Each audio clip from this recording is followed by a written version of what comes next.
Welcome to the R4 LEXIS tutorial. R4 LEXIS is an R language API client for the LEXIS platform. To begin, load the installed R4 LEXIS package by executing the standard library command. Next, establish a connection to the LEXIS platform. This is accomplished by creating a new instance of the LEXIS client class provided by the R4 LEXIS package.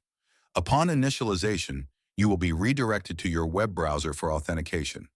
You may log in using either your MyAccess ID or B2 Access credentials.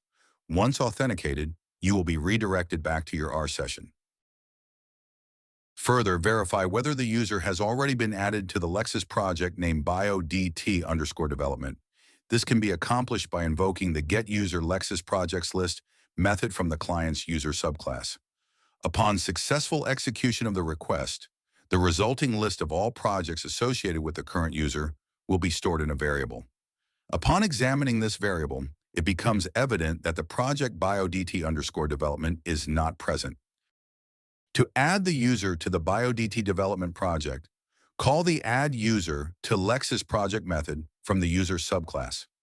After initiating the request, the user has to wait for the project maintainer or owner to review and approve the request before access is granted.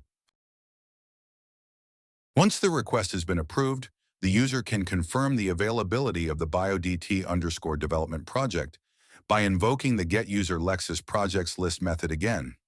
Upon inspection of the returned list, it is now evident that the BioDT development project is available. The LEXIS development team thanks you for your attention.